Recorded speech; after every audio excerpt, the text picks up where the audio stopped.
নতুন বাংলাদেশ বিনির্মাণে প্রত্যয় নিয়ে শিক্ষার্থীরা দেশব্যাপী পরিষ্কার পরিচ্ছন্ন ও যানজট নিরসনে রাজপথে নেমে পড়েছে। তার ধারাবাহিকভাবে সকাল থেকে টিপটিপ বৃষ্টির মধ্যে শিক্ষার্থীরা লক্ষ্মীপুরের বাজারের প্রধান সড়কের গুরুত্বপূর্ণ পয়েন্টে ট্রাফিক পুলিশের দায়িত্ব পালন করতে দেখা গেছে। বুধবার 7 আগস্ট সকাল 9টা থেকে শহরের উত্তর তেমুনি, দক্ষিণ তেমুনি, চকবাজার ও ঝুমুর ট্রাফিক চত্বর এলাকায় যানজট নিরসনে দায়িত্ব পালন করেন শিক্ষার্থীরা। দেশের সংকট মুহূর্তে যখন বাংলাদেশ পুলিশ সদস্যরা কর্মবিরতি করছে, ঠিক তখনই শিক্ষার্থীরা নতুন করে দেশ গড়ার শপথ নিয়েছে। সাধারণ পথচারীরা জানান, একটি সুন্দর উদ্যোগ শিক্ষার্থীদের। সত্যি আমরা মুগ্ধ। গতকাল দেখলাম তারা শহরের ধ্বংসস্তূপ পরিষ্কার পরিচ্ছন্ন করছে।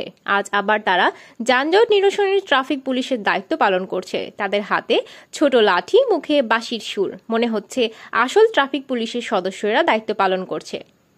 কথা হলে কয়েকজন শিক্ষার্থী বলেন, এই দেশ সকলেরই, সবাই মিলেমিশে বসবাস করব। কোনো পরাশক্তি যেন নৈরাজ্য সৃষ্টি করতে না পারে, সেদিকে আমরা ছাত্র সমাজ লক্ষ্য রাখছি। আমরা সবাই ঐক্যবদ্ধ হয়ে একটি সুন্দর বাংলাদেশ গড়ব। এজন্য সকাল থেকে আমরা যানজট নিরসনের দায়িত্ব পালন করে যাচ্ছি। আমরা চাইতেছি যে পরিবেশটা যাতে ভালো থাকে, সুস্থ থাকে, কোনো ঝামেলা যাতে না হয়, কোনো গন্ডগোল যাতে না হয়। আমরা ছাত্ররা সবসময় এই চাইছি, এখনো চাই। আর আমরা আমরা দেখতে পাচ্ছি বাংলাদেশ একটি ক্রান্তিকালীন মুহূর্ত পালন করতেছে। প্রশাসন তাদের নিজ নিজ দায়িত্ব পালন না করার কারণে বেশি বিশৃঙ্খলার সৃষ্টি হচ্ছে।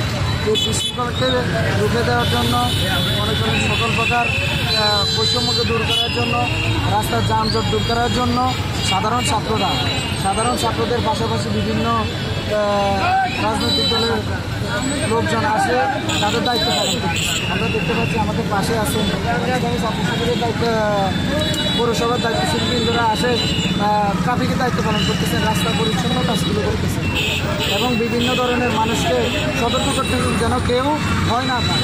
বর্তমান যেহেতু মাঠে প্রশাসন না থাকার কারণে দুষ্কৃতিকারীরা বিভিন্ন ধরনের হামলা, বিভিন্ন ধরনের অকানুষ ঘটাতে পারে। সেই জন্য সাধারণ ছাত্ররা উদ্যোগ নিয়েছে যে আমরা সবাই দেশের সুশৃঙ্খলতা বজায় রাখার জন্য আইন প্রশাসন যে দায়িত্বগুলো পালন করেছে, আমরা সবাই ওই দায়িত্বটাই পালন করছি। আগামীর একটা সুন্দর বাংলাদেশ গড়ার পরিকল্পনা নিয়ে সাধারণ ছাত্ররা আগামী দিনেই নেতৃত্ব দেবে। তারা একটা সুন্দর বাংলাদেশ গড়বে। আপনাদের দোয়া কামনা করছি আমরা, ইনশাআল্লাহ। আমরা হচ্ছে ট্রাফিক নিরসনে, যানজট নিরসনে কাজ করতেছি। যেহেতু আইন শৃঙ্খলা বাহিনী কর্মবিরতিতে গেছে, সেক্ষেত্রে হচ্ছে লক্ষ্মীপুর শহরে বিভিন্ন জায়গায় প্রচুর যানজট লেগে আছে। আর হচ্ছে আপনার যানজট, গাড়ি ড্রাইভাররা হচ্ছে উগ্র গতিতে, মানে হচ্ছে গতিহীনভাবে গাড়ি চালাচ্ছে। আর হচ্ছে এই নিরসনের জন্য হচ্ছে আমরা কাজ করে যাচ্ছি বাংলাদেশ স্টেশনের লক্ষ্মীপুর ইউনিটে হয়েছে।